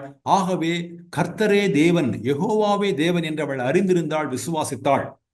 அந்த விசுவாசத்தை கிரியைகள் மூலமாக, செய்கைகள் மூலமாக வெளியாக்கினாள். ஆகவே இவள் இஸ்ரவேலின் ஒரு பகுதியானாள். எந்த அளவுக்கு பகுதியானாள்? யோசுவா 2:11 பார்க்கலாம். ராகாவினுடைய விசுவாசம், இதை கேள்விப்பட்ட போது எங்கள் இருதயம் கரைந்து போயிற்று, உங்களாலே எல்லாருடைய தைரியம் அற்று போயிற்று. உங்கள் தேவனாய கர்த்தரே உயர வானத்திலும் கீழே பூமியிலும் தேவனானவர். ஏறக்குறைய பிலிப்பியர் 2ஆம் அதிகாரத்திலே கர்த்தராகிய இயேசு கிறிஸ்துவை நாவினாலே அறிக்கையிடுவது போல ராகாபின் அறிக்கை இருக்கிறது. உங்கள் தேவனாய கர்த்தரே உயர வானத்திலும் கீழே பூமியிலும் தேவனானவர். எரிகோவை வேவு பார்க்க யோசுவா அனுப்பின ஆட்களை ராகாப் என்னும் வேசி மறைத்து வைத்தபடியினால் அவளையும் அவள் தகப்பன் வீட்டாரையும் அவளுக்குள்ள யாவையும் யோசுவா உயிரோடே வைத்தான். அவள் இந்நாள் வரைக்கும் இஸ்ரவேல் நடுவிலே குடியிருக்கிறாள். குடியிருந்தது மட்டுமல்ல, அவள் மத்தேயு 1ஆம் அதிகாரம் 5ஆம் வசனத்திலே வாசிக்கின்றோம், சல்மோன் போவாசை ராகாபினிடத்தில் பெற்றான், போவாஸ் ஓபேதை ரூத்தினிடத்தில் பெற்றான், ஓபேத் ஈசாயை பெற்றான். நாம் அறிவோம் ஈசா தாவீதை பெற்றான் என்று. ஆகவே தாவீதினுடைய தகப்பன் ஈசா, ஈசாவினுடைய தாய் ரூத் அல்லது தாவீதினுடைய பாட்டி ரூத், தாவீதினுடைய கொள்ளு பாட்டி ராகாப். ஆக ராகாவினுடைய விசுவாசம் அவளை எந்த அளவுக்கு கனப்படுத்துகிறது என்றால், அவள் தாவீதினுடைய மூதாதையானாள். தாவீதின் மூதாதை மட்டுமல்ல, மத்தேயு 1ஆம் அதிகாரத்தில் நாம் வாசிப்பது கர்த்தராகிய இயேசு கிறிஸ்துவினுடைய வழிமுறை. அவள் கர்த்தராகிய இயேசு கிறிஸ்துவின் மூதாதையானாள். இதைவிட விசுவாசத்திற்கு வேறு எந்த கனமும் வேண்டாம். இது மோசேயின் விசுவாசம். மோசேயை சார்ந்து மோசேயின் மூலமாய் இஸ்ரவேல் எகிப்தை விட்டு வெளிவந்தவர்களுடைய விசுவாசம். 11ஆம் அதிகாரத்தின் கடைசி பகுதி, விசுவாசத்தினாலே பொறுமையாய் தாங்கினவர்கள். 11ஆம் அதிகாரம் 32 முதல் 40ஆம் வசனங்கள் முடிய. யாராவது ஒரு இந்த பகுதியை நாம் வாசிப்போம். பின்னும் நான் என்ன சொல்லுவேன்? கிதியோன், பாராக், சிம்சோன், யெப்தா, தாவீது, சாமுவேல் என்பவர்களையும் தீர்க்கதரிசிகளையும் குறித்து நான் விவரம் சொல்ல வேண்டுமானால் காலம் போதாது. விசுவாசத்தினாலே அவர்கள் ராஜ்யங்களை ஜெயித்தார்கள், நீதியை நடப்பித்தார்கள், வாக்குத்தத்தங்களை பெற்றார்கள், சிங்கங்களின் வாய்களை அடைத்தார்கள், அக்கினியின் உக்கிரத்தை அவித்தார்கள், பட்டய கருக்குகளுக்கு தப்பினார்கள், பலவீனத்தில் பலன் கொண்டார்கள், யுத்தத்தில் வல்லவர்களானார்கள், அந்நியருடைய சேனைகளை முறியடித்தார்கள், ஸ்திரீகள் சாக கொடுத்து தங்களுடையவர்களை உயிரோடு எழுந்திருக்க பெற்றார்கள், வேறு சிலர் மேன்மையான உயிர்த்தெழுதலை அடையும்படிக்கு விடுதலை பெற சம்மதியாமல் வாதிக்கப்பட்டார்கள்.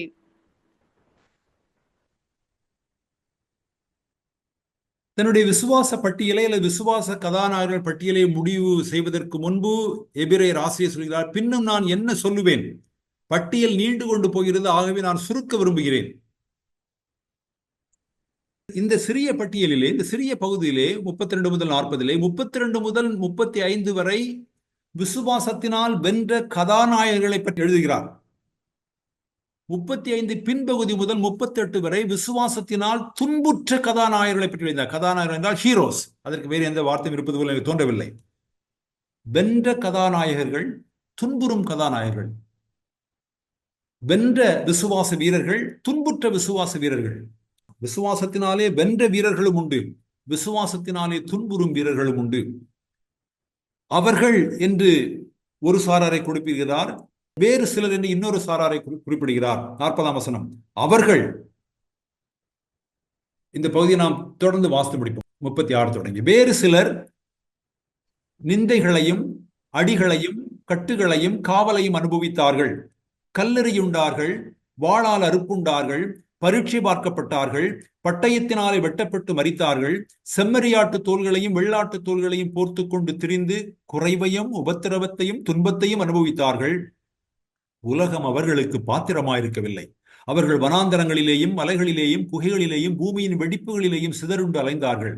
இவர்கள் எல்லாரும், நீண்ட பட்டியலை சொல்லிவிட்டு 1 முதல் 38 வரை, இவர்கள் எல்லாரும் விசுவாசத்தினாலே நற்சாட்சி பெற்றும் வாக்குத்தத்தம் பண்ணப்பட்டதை அடையாமல் போனார்கள். அவர்கள் நம்மை எல்லாமல் பூர்ணராகாதபடிக்கு விசேஷித்த நன்மையானதொன்றை தேவன் நமக்கென்று முன்னதாக நியமித்திருந்தார். தொடர்ந்து போவதற்கு முன்பு 2 பட்டியல்களை ஆசிரியர் இங்கு வைக்கின்றார். முதல் பட்டியலை பாருங்கள், வெற்றி பட்டியல். ராஜ்யங்களை ஜெயித்தார்கள், நீதியை நடப்பித்தார்கள், வாக்குத்தத்தங்களை பெற்றார்கள், சிங்கங்களின் வாய்களை அடைத்தார்கள், அக்கினியின் உக்கிரத்தை அவித்தார்கள், பட்டய கருக்குக்கு தப்பினார்கள், பலவீனத்தில் பலம் கொண்டார்கள், யுத்தத்தில் வல்லவரானார்கள், அந்நியருடைய சேனைகளை முறியடித்தார்கள், பெண்கள் சாக கொடுத்த தங்களுடையவர்களை உயிரோடு எழுந்திருக்க பெற்றார்கள். இது ஒரு 10.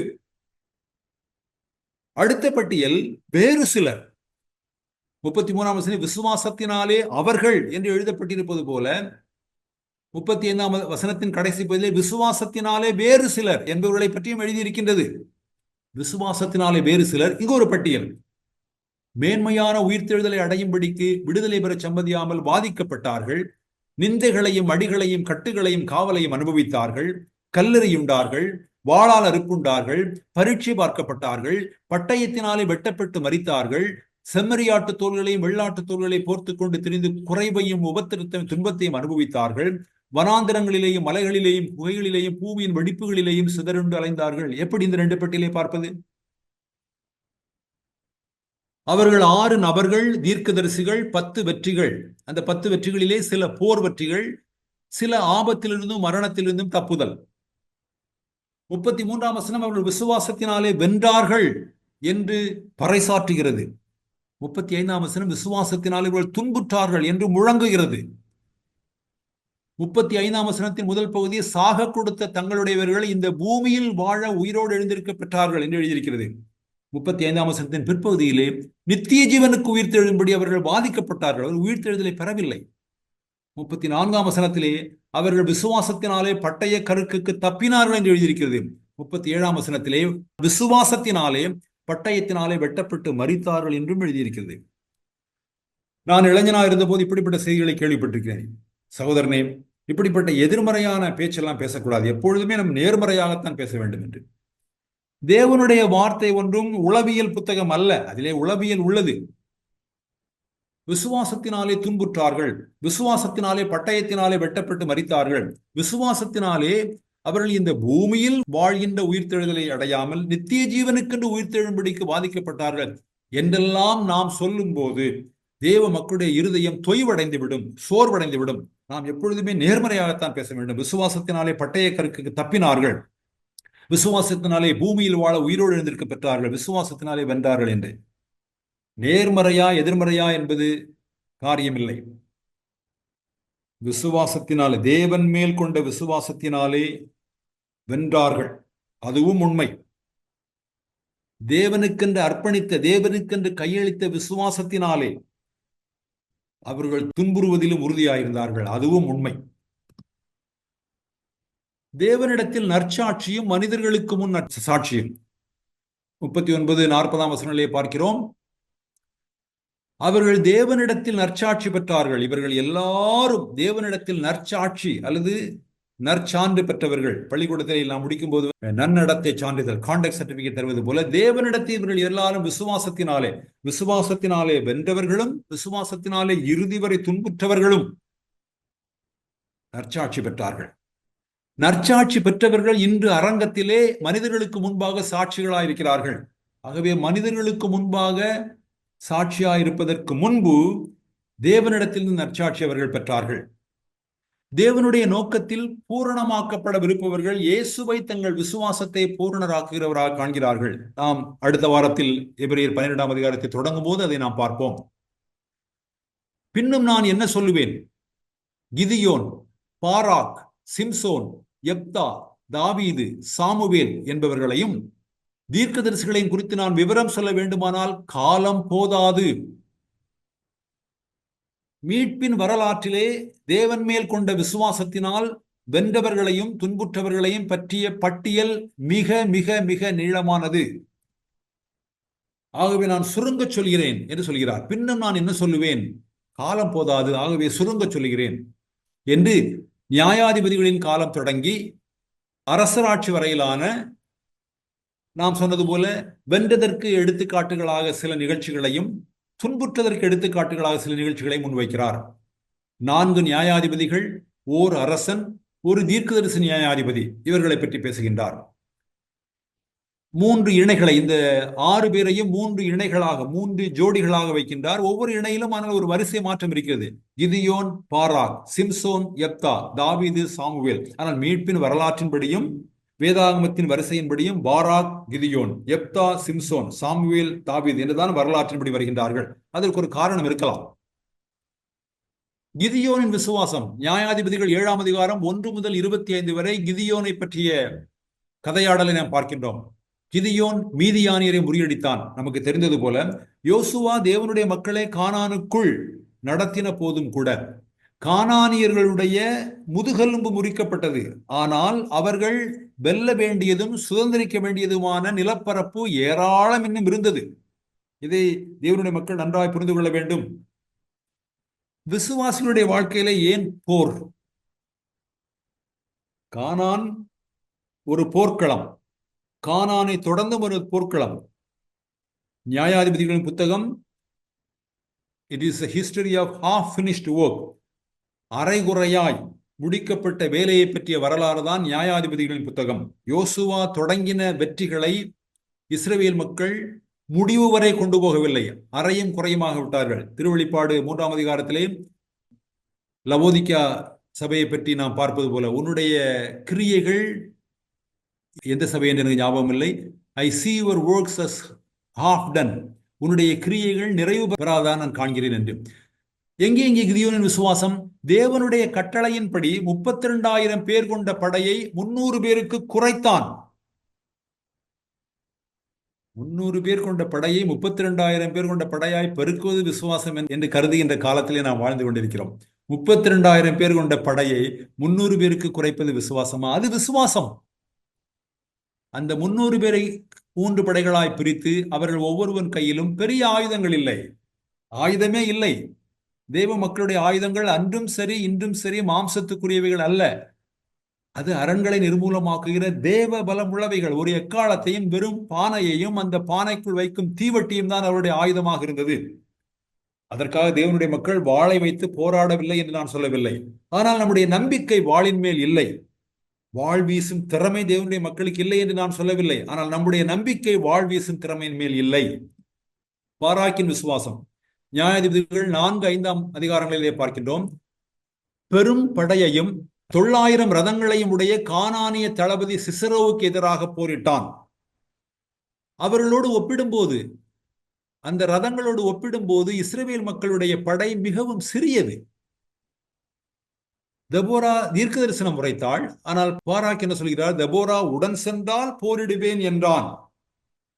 நியாயாதிபதிகள் 4ஆம் அதிகாரம் 8ஆம் வசனம், அதற்கு பாராக், நீ என்னோட கூட வந்தால் போவேன், என்னோட கூட வராவிட்டால் நான் போக மாட்டேன் என்றான். இதை வாசிக்கும் போது இது என்ன பாராக்கின் விசுவாசம், அவ்வளவு பாராக்கின் விசுவாசம் பாராட்டத்தக்க விசுவாசமா என்பது போல ஒரு கேள்வி எழலாம். ஆனால் அவன் சொல்வதெல்லாம், தீர்க்கதரிசியாகிய தெபோரா என்னோட கூட வந்தால் நான் போவேன் என்பதை தேவன் ஒரு மாபெரும் விசுவாசமாக கணக்கிடுகிறார். தேவனை விசுவாசமாய் கருதுகிறார். தேவன் அதை பயமாக கருதவில்லை. சிம்சோனின் விசுவாசம், விசுவாச வீரர்களின் பட்டியலிலே சிம்சோனை வைக்கும் போது இது என்ன ஒரு விந்தையான நபர். ராகாவை வைக்கும் போது நமக்கு விந்தையாகத்தான் இருக்கும். சிம்சோனை வைக்கும் போது நமக்கு விந்தையாகத்தான் இருக்கும். மனிதர்கள் பார்க்கும் விதம் வேறு, தேவன் பார்க்கும் விதம் வேறு. நாம் 1 சாமுவேலிலே வாசிப்பது போல, சாமுவேல் சொல்வது போல, மனிதன் முகத்தை பார்க்கிறான், கர்த்தரோ இருதயத்தை பார்க்கிறார். நியாயாதிபதிகள் 13 முதல் 16:31 முடிய சிம்சோனை பற்றி நாம் பார்க்கின்றோம். அவன் நசரேய விரதம் பூண்டவன். எதற்காக? பெலிஸ்தியரிடமிருந்து இஸ்ரவேலை ரட்சிப்பதற்காக. சிம்சோனை பற்றிய எதிர்மறை நம்முடைய கண்களுக்கு முன்பாக எப்போதும் நிற்கும். அவன் ஒரு முரட்டுத்தனம் உடையவன், ராஷ், ஒரு அவசரமாக, ஒரு முன் சிந்தனையின்றி, முன் யோசனையின்றி செயல்படுகிறவன் என்று நாம் பார்க்கின்றோம்.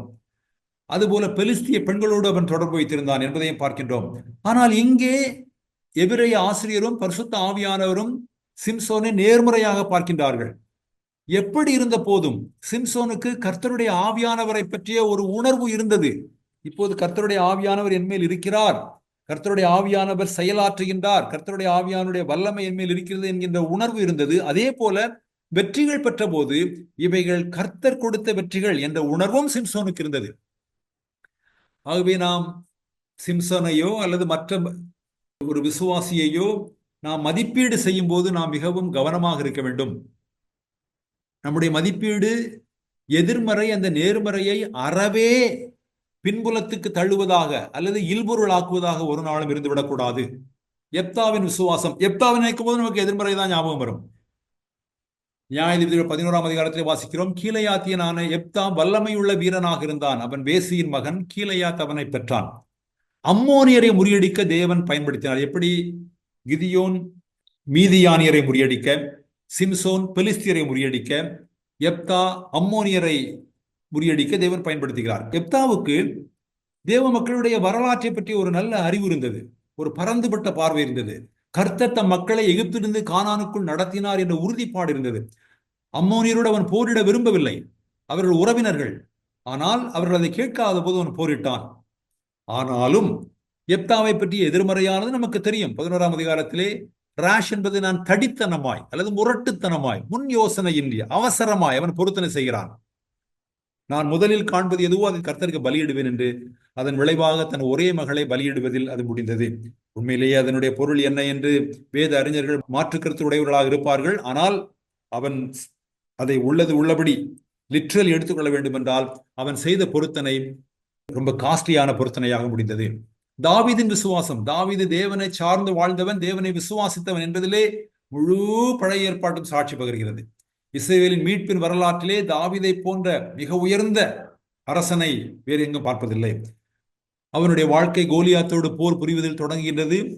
நிச்சயமாக நாம் இந்த வசனத்தை எப்போதும் நம்முடைய மனதில் வைத்திருப்போம். 1 சாமுவேல் 17:45. அதற்கு தாவீது பெலிஸ்தனை நோக்கி, நீ பட்டயத்தோடும் ஈட்டியோடும் கேடகத்தோடும் என்னிடத்தில் வருகிறாய், நானோ நீ நிந்தித்த இஸ்ரவேலுடைய இராணுவங்களின் தேவனாகிய சேனைகளுடைய கர்த்தரின் நாமத்திலே உன்னிடத்தில் வருகிறேன். தன் இளவயது முதற்கொண்டு தேவனை சார்ந்து வாழ்ந்தவன், தேவனை விசுவாசித்து வாழ்ந்தவன். அது மட்டுமல்ல, தேவன் அவனை அரசனாக்கின போது அவன் தேவனை தொடர்ந்து ஆராதித்தவன். சிலை வழிபாட்டை எதிர்த்தவன், சிலை வழிபாட்டை இஸ்ரவேலிலிருந்து தூய்மைப்படுத்துவதற்கு, சுத்திகரிப்பதற்கு தொடர்ந்து செயலாற்றியவன். இவைகளெல்லாம் இந்த 1 ராஜாக்கள் புத்தகத்திலே வாசிக்கின்றோம். ஆனால் தாவீதினுடைய விசுவாசத்தை பற்றி பேசும்போதும் தாவீதினுடைய எதிர்மறையான செயல்கள் நம் கண்முன் நிழலாடி போகும். அவன் உரியாவின் மனைவியை களவாடி உரியாவை கொன்றது 2 சாமுவேல் 11 வாசிக்கின்றோம். இஸ்ரவேல் மக்களுடைய கணக்கெடுப்பை பெருமைக்காக எடுத்தது 2 சாமுவேல் 24 வாசிக்கின்றோம். ஆனபோதும் கூட தாவீது ஏன் என் இருதயத்திற்கு ஏற்ற தாசன் என்று தேவனால் புகழப்படுகிறான் என்றால், கடிந்து கொள்ளப்பட்ட போது அவன் மனம் திரும்பினான். 2 சாமுவேல் 12ஆம் அதிகாரத்தில் சங்கீதம் 51 நித்தியமான ஒரு நினைவார்த்தலாக இருக்கும். கடிந்து கொள்ளப்பட்ட போது அவன் அரசனாக இருந்த போதும் கூட மனம் திரும்பினான் என்று. என் சூழ்நிலைகள் காரணமாய் அப்படி செய்தேன் என்று சொல்லவில்லை. ஒரு அரசன் இப்படி செய்ததெல்லாம் ஒரு பெரிய குற்றமா என்று சொல்லவில்லை. தன்னுடைய பாவத்தை சிறிதுபடுத்த அவன் முயலவே இல்லை. நான் பாவம் செய்தேன் என்று எந்த குவாலிஃபயரும் இல்லாமல் நான் பாவம் செய்திருப்பேன் என்றால், அது அவ்வளவு பெரிய பாவம் என்றால், இவ்வளவு பெரிய பாவம் என்றால், எந்த குவாலிஃபயரும் இன்றி, எந்த அடைமொழியும் இன்றி, ஆம் நாம் பாவம் செய்தேன் என்று தாவீது போல மனம் திரும்பின ஒரு மனிதனை பார்ப்பது அரிது. ஆகையால் தாவீதின் விசுவாசத்தை ஆசிரியர் கொண்டாடுகிறார். சாமுவேலின் விசுவாசம் 1 சாமுவேல் 7ஆம் அதிகாரம் 15 முதல் 17 வரை வாசிக்கின்றோம். சாமுவேலுடைய பொசிஷன், சாமுவேலுடைய இடம் மிகவும் டெலிகேட் ஆனது. கடைசி நியாயாதிபதி, முதல் தீர்க்கதரிசி. சாமுவேலோடு நியாயாதிபதிகளின் வரலாறு முடிவடைகிறது. 1 சாமுவேல் 7ஆம் அதிகாரம் 5 முதல் 14 சாமுவேல் மிஸ்பாவில் செய்த வேண்டுதல் பதியப்பட்டுள்ளது. இஸ்ரவேலை பெலிஸ்தியரின் பிடியிலிருந்து மீட்க சாமுவேல் செய்த வேண்டுதல். 1 சாமுவேல் 12 3 முதல் 5 சாமுவேலின் வாழ்க்கை உத்தமமும் விசுவாசமும் நிறைந்த வாழ்க்கை. ஏறக்குறைய அப்போஸ்தலர் நடபடிகள் 20ஆம் அதிகாரத்திலே பவுல் எபேசிய மக்களிடத்தில் பிரிவுபசாரம் பெறும்போது, நான் ஒருவனுடைய பொன்னையாவது வெள்ளியையாவது வஸ்திரத்தையாவது இச்சித்ததில்லை, எனக்காகவும் என்னோடு இருந்தவர்களுக்காகவும் இந்த கைகளே வேலை செய்து பிரயாசப்பட்டது என்பது ஏறக்குறைய சாமுவேலின் பிரிவுபசார செய்திக்கு ஒத்தது. நான் யாருடைய வெள்ளியையாவது பொன்னையாவது வஸ்திரத்தையாவது இச்சித்ததில்லை என்பது சாமுவேலின் அந்த பிரிவுபசார செய்தியினுடைய எதிரொலியை அப்போஸ்தலர் நடபடிகள் 20ஆம் அதிகாரத்திலே பவுலுடைய செய்தியிலே நாம் காண முடியும். பிறகு தீர்க்கதரிசிகள் என்று பொதுப்படையாக அடக்கி விடுகிறார். தீர்க்கதரிசிகள் எல்லாருடைய செய்தியிலும் செயல்களிலும் அவருடைய விசுவாசம் காணப்படுகிறது. எபிரேயர் 11ஆம் அதிகாரம் 33 முதல் 35ஆம் வசனம். விசுவாசத்தினாலே அவர்கள் ராஜ்யங்களை ஜெயித்தார்கள், நீதியை நடப்பித்தார்கள், வாக்குத்தத்தங்களை பெற்றார்கள், சிங்கங்களின் வாய்களை அடைத்தார்கள், அக்கினியின் உக்கிரத்தை அவித்தார்கள், பட்டய கருக்குக்கு தப்பினார்கள், பலவீனத்தில் பலம் கொண்டார்கள், யுத்தத்தில் வல்லவரானார்கள், அந்நியருடைய சேனைகளை முறியடித்தார்கள், ஸ்திரீகள் பெண்கள் சாக கொடுத்து தங்களுடையவர்கள் உயிரோடு எழுந்திருக்க பெற்றார்கள். விசுவாசத்தினாலே காரியங்கள் நடப்பித்தார்கள். ஹல்லேலூயா. நாம் எப்போதுமே விசுவாசத்தினாலே துன்புற்றார்கள் என்ற பாடலையே பாடவில்லை. புலம்பல் மட்டுமே நம்முடைய பாடல் அல்ல. அல்லேலூயா என்பது நம்முடைய பாடலாகத்தான் இருக்கிறது. விசுவாசத்தினாலே வெற்றிகளும் ஆபத்திலிருந்து மரணத்திலிருந்து விடுதலை தப்புவிப்பதும் தேவனுடைய மக்களுடைய அனுபவமாக இருந்தது. விசுவாசத்தினாலே முந்தைய வசனத்தில் சொல்லப்பட்டவர்கள் மட்டுமல்ல, மற்றவர்களும் இந்த விசுவாசத்தினாலே என்பதிலே அடங்கும். இந்த நீண்ட பட்டியலை விசுவாசத்தினாலே அவர்கள் எப்படி வெற்றியை நடப்பித்தார்கள் என்று நாம் பார்க்கின்றோம். சுருக்கமாய் பார்த்து முடிப்போம். வெற்றி, நீதி, வாக்குறுதி. அரசுகளை வென்றார்கள். விவரிக்கவில்லை. அவர் சொன்னது போல காலம் போதாது, நமக்கும் காலம் போதாது, ஆகவே சுருங்க சொல்கின்றார். நேரடியாக மேற்கோள் காட்டாமல் அடிக்கோடி ஹிண்ட், ஒரு மெல்ல குறிப்பாக காட்டிவிட்டு அவர் கடந்து போகிறார். யார் அரசுகளை வென்றார்கள்? கிதியோன், பாராக், சாமுவேல் இவர்களெல்லாம் போரிலே வெற்றி பெற்றார்கள். ஆனாலும் தொடர்ந்து பகைவர்களின் ஒடுக்குதலின் கீழ்தான் இஸ்ரவேல் வாழ்ந்தது. நிலையான சமாதானம் இல்லை. தாவீது நாட்களிலே ஏறக்குறைய நிலையான சமாதானத்தை நிறுவினார். இஸ்ரவேல் அரசு, இஸ்ரவேல் என்பது அப்போதுதான் ஒரு அரசாக மாறுகிறது, நேஷன். எகிப்து முதல் நதி வரையிலான இஸ்ரவேல் அரசை தாவீது நிறுவினான் என்று 1 ராஜாக்கள் 4:20-21 வாசிக்கின்றோம். நீதியை நடப்பித்தார்கள். ஏற்கனவே நாம் பார்த்தது போல சாமுவேல் இஸ்ரவேலிலே கடைசி நியாயாதிபதி. உத்தமமாய் நியாயம் விசாரித்தான் என்று நாம் பார்க்கின்றோம். உத்தமமான நீதிபதிகள் என்பது ஒன்றும் not a dime a dozen, அப்படி ஒன்றும் கிடைத்து விடுவதில்லை. ஒரு நாடு என்ற முறையிலே தாவீது நீதியையும் நியாயத்தையும் நிர்வகித்தான். மனித வரலாற்றிலே அரசர்கள் நீதியையும் நியாயத்தையும் நிர்வகிப்பது என்பது மிகவும் அபூர்வமானது. அரசாங்கங்களையும் அரசுகளையும் நடத்தியவர்கள் எப்போதுமே அநீதி, அநியாயம் இவைகளை அவர்கள் ஸ்ட்ராட்டஜி என்று சொல்வார்கள். இவைகளெல்லாம் ராஜதந்திரம் என்று அவர்கள் குறிப்பிடுவார்கள். ஆனால் தாவீது எப்போதுமே நீதியையும் நியாயத்தையும் நிர்வகித்தான். உண்மையான தாவீதின் மகனாகிய நம்முடைய ஆண்டவராகிய இயேசு கிறிஸ்துவினுடைய அரசை இந்த பூமியிலே நிறுவும் போது அங்கு நீதியும் நியாயம் நிர்வகிக்கப்படும். வாக்குறுதி செய்யப்பட்டவைகளை பெற்றார்கள். நாம் தமிழிலே வாக்குறுதிகளை பெற்றார்கள் என்று வாசிப்போம். அதற்கர்த்தம் வெறுமனே வாக்குறுதிகளை மட்டும் பெறவில்லை, வாக்குறுதி செய்யப்பட்டவர்களை மெய்ப்படுத்திக் கொண்டார்கள். இது வரும் யுகத்தை பற்றிய வாக்குறுதி அல்ல, ஆபிரகாமை பற்றி, மோசையை பற்றி நாம் வாசிக்கும் போது அவருடைய கண்கள் வரவிருக்கும் வெகுமதியின் மேல், வரவிருக்கும் பலன் மேல் நோக்கமா இருந்தது, பதிந்திருந்தது என்று வாசிக்கின்றோம். அவர்கள் இந்த பூமியிலே ஒரு நகரத்தையோ அல்லது இந்த பூமியிலே ஒரு நாட்டையோ நாடவில்லை, வரவிருக்கும் பரம தேசத்தையும் பரம நகரத்தையும் அவர்கள் நாடினார்கள். அவர்கள் கண்கள் பரம வெகுமதியின் மேல் இருந்தது என்று. ஆனால் இங்கு சொல்லப்படுவது இந்த உலகத்திலே கூட குறிப்பிட்ட வாக்குறுதிகளை அவர்கள் பெற்றார்கள் என்று பார்க்கின்றோம். ஆபத்திலிருந்தும் மரணத்திலிருந்தும் தப்புவிக்கப்பட்டார்கள் விசுவாசத்தினாலே. விசுவாசத்தினாலே என்பது இப்பொழுது ஒவ்வொரு வாக்கியத்திற்கும் பயன்படுத்தப்படவில்லை. 10 வாக்கியங்களை இவர் அடுக்கி விடுகிறார். சிங்கங்களின் வாய்களை அடைத்தார்கள். கண்டிப்பாக இது தானியேலை பற்றியதான். தானியேல் தன் உண்மையின் நிமித்தம் சிங்கக்கவியில் தள்ளப்பட்டான். அவன் தன் தேவன் பேரில் விசுவாசித்திருந்தபடியால் அவனில் ஒரு சேதமும் காணப்படவில்லை என்று தானியேல் 6:24 பார்க்கின்றோம். தானியேல் மட்டுமல்ல, சிம்சோனும் கூட ஒரு சிங்கத்தை கிழித்தான் என்று வாசிக்கின்றோம். தாவீதும் தன்னுடைய அனுபவத்தில் சொல்கிறார், ஒரு சிங்கம் ஒருமுறை என்னுடைய ஆடுகளை எடுக்க வந்தபோது நான் சிங்கத்தின் தாடையை கிழித்து விட்டேன் என்று சொல்கின்றார். ஆகவே விசுவாசத்தினாலே அவர்கள் சிங்கங்களின் வாய்களை அடைத்தார்கள். விசுவாசத்தினாலே ஆபத்திலிருந்து மரணத்திலிருந்து தப்புவதற்கு இன்னொரு எடுத்துக்காட்டாக அக்கினியின் உக்கிரத்தை அவித்தார்கள். நம்முடைய நினைவுக்கு உடனே வரும் தானியேலின் நண்பர்களாகிய சாத்ராக், மேஷாக், ஆபேத்நேகோ. தானியேல் 3ஆம் அதிகாரத்திலே அவர்கள் அக்கினி சூளையிலே போடப்பட்டதை நாம் வாசிக்கின்றோம். தானியேல் 3:17, நாங்கள் ஆராதிக்கிற தேவன் எங்களை தப்புவிக்க வல்லவராயிருக்கிறார். அவர் எரிகிற அக்கினி சூளைக்கும் ராஜாவாகிய உம்முடைய கைக்கும் நீங்களாக்கி விடுவிப்பார். விடுவிக்காமல் போனாலும் நாங்கள் உம்முடைய தேவர்களுக்கு ஆராதனை செய்வதும் இல்லை, நீர் நிறுத்தின பொற்சிலையை பணிந்து கொள்வதும் இல்லை என்கிறது ராஜாவாகிய உமக்கு தெரிந்திருக்க கடவது என்றார்கள். மிகவும் முக்கியமான ஒரு வேத பகுதி இது. தானியேல் 3ஆம் அதிகாரம் 17-18 தேவன் நான் உங்களை தப்புவிப்பேன் என்ற எந்த வாக்குறுதியும் அவர்களுக்கு கொடுக்கவில்லை. ஆனால் தேவன் தப்புவிப்பார் என்று அவர்கள் திட நம்பிக்கையா இருந்தார்கள். தப்புவிப்பேன் என்ற வாக்குறுதியினால் அல்ல, தேவன் மேலுள்ள அர்ப்பணத்தினால், கையளிப்பினால் அவர்கள் தேவனை விசுவாசித்தார்கள். இதை நாம் நன்றாக மனதில் பதித்துக் கொள்ள வேண்டும். தேவன் எங்களுக்கு ஒரு வாக்குறுதி கொடுத்திருக்கிறார், ஆகவே நான் அதை விசுவாசிக்கிறேன் என்பதல்ல. தேவன் வாக்குறுதி கொடுத்தாலும் சரி, வாக்குறுதி கொடுக்காவிட்டாலும் சரி, நான் என்னையும் என் வாழ்க்கையையும் எனக்குள்ள எல்லாவற்றையும் தேவனுக்கு அர்ப்பணித்திருக்கிறேன், தேவனுக்கு கையளித்திருக்கிறேன். Consecrated, committed. ஆகவே நான் தேவனை விசுவாசிக்கிறேன். நான் அர்ப்பணித்ததை, நான் கையளித்ததை காத்துக்கொள்ள அவர் உண்மையுள்ளவரும் வல்லவருமாய் இருக்கின்றார். தேவனை விட உண்மையுள்ளவர் யார் இருக்க முடியும்? அந்த 3 பேரும் சொல்கிறார்கள், தேவன் எங்களை தப்புவியாமல் போனாலும். சில பிரசங்கிமார்கள், அவர்களை பிரசங்கிமார்கள் என்பதா அல்லது அதிக பிரசங்கிமார்கள் என்பதா என்று எனக்கு தெரியவில்லை,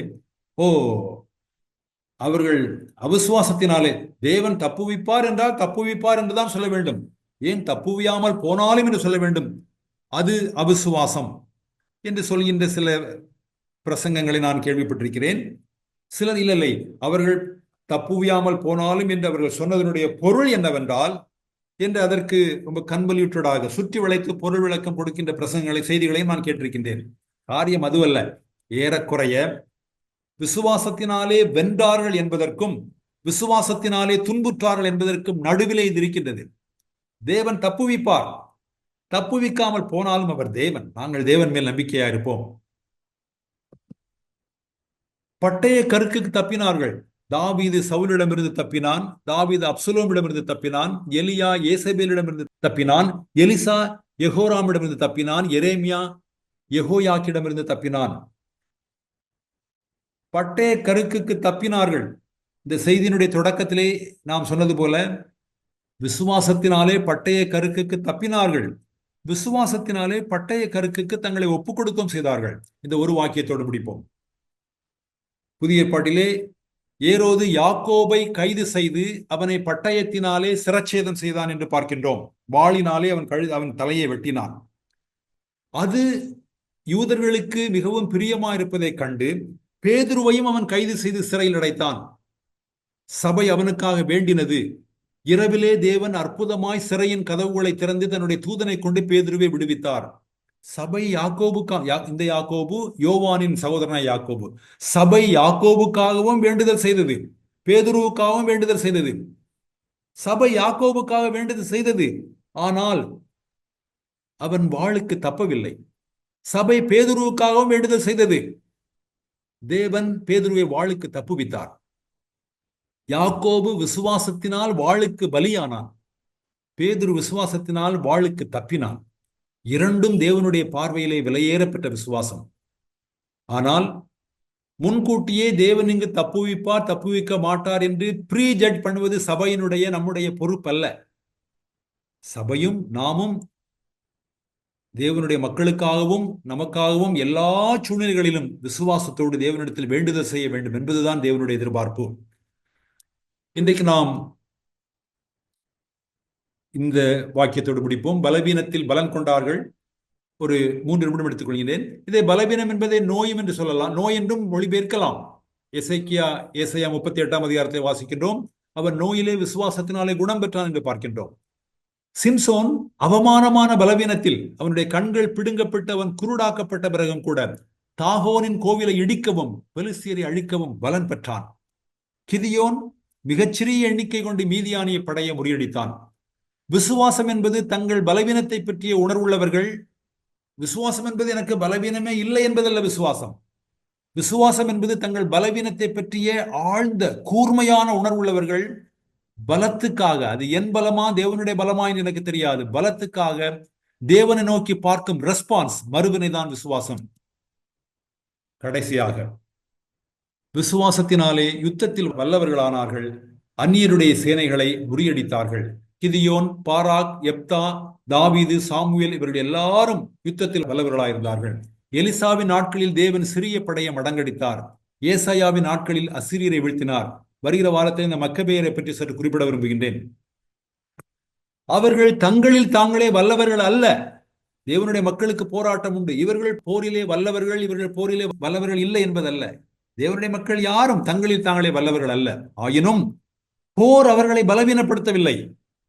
போர்களில் அவர்கள் விசுவாசத்தினாலே வல்லவர்களானார்கள்.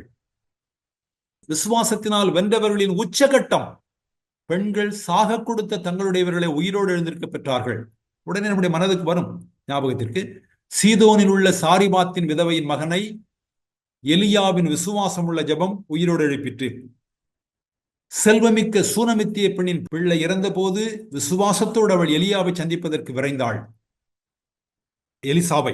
எலிசாவின் விசுவாசமும் செயல்பாடும் அந்த பெண்ணுடைய விசுவாசத்திற்கும் செயல்பாட்டிற்கும் ஒத்திருந்தது. சாரிபாத்தின் விதவையின் மகன் உயிர்த்தெழுந்தான் என்று ஆசிரியர் குறிப்பிடுகின்றார். சூனமித்திய பெண்ணின் பிள்ளை உயிர்த்தெழுந்தான் என்று குறிப்பிடுகின்றார். ஆனால் அதே மூச்சில் பேசுகின்றார், சிலர் மேலான உயிர்த்தெழுதலை நாடும்படிக்கு அடையும்படிக்கு தங்களை பாதிக்கப்பட ஒப்புக் கொடுத்தார்கள் என்று. நாம் இன்றைக்கு இத்துடன் நிறைவு செய்வோம். மீதமுள்ள ஒரு சில வசனங்களை நாம் அடுத்த வாரத்தில் பார்ப்போம். ஜெபிப்போம். எங்கள் அன்பின் பரலோக பிதாவே, ஆண்டவரே, இந்த அருமையான வேலைக்காக கூட நாங்கள் நன்றி செலுத்துகிறோம். ஆண்டவரே, நாங்கள் எந்த ஒரு கிரிகையும் செய்யாமல் ஆண்டவராக இயேசு கிறிஸ்துவின் மீது கொண்ட விசுவாசத்தினால ரட்சிக்கப்பட்டோம், நீதிமானாக்கப்பட்டிருக்கிறோம், பரிசுத்தவான்களாக்கப்பட்டிருக்கிறோம், உம்முடைய மகளாக தெரிந்து கொள்ளப்பட்டிருக்கிறோம்.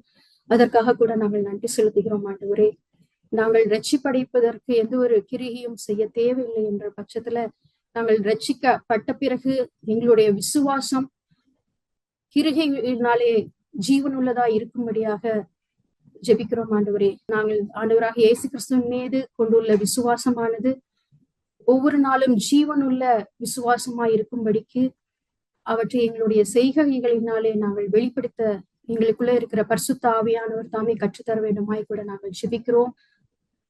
ஆண்டவரே, அந்த விசுவாசத்தினால வெற்றி பெற்றவர்களையும் பார்க்கிறோம்.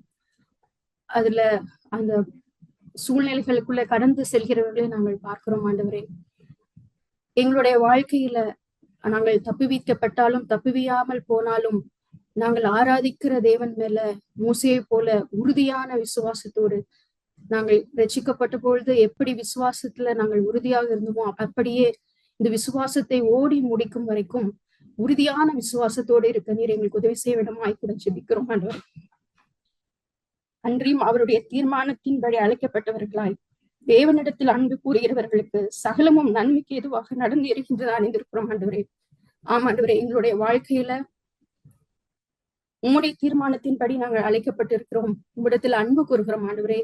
எங்களுடைய வாழ்க்கையில எந்த காரியம் நடந்தாலும் அதை நன்மைக்கு ஏதுவாக நீர் நடத்துகிறீர் என்ற விசுவாசத்தோடு நாங்கள் தொடர்ந்து முன்னேறி செல்ல எங்கள் ஒவ்வொருவருக்கும் கிருபை பாராட்ட வேண்டுமாய் ஆண்டவர் இரட்சகருமாக இயேசுவின் நாமத்தில் ஜெபிக்கிறேன். நல்ல பிதாவே, ஆமென். ஆமென். ஆமென்.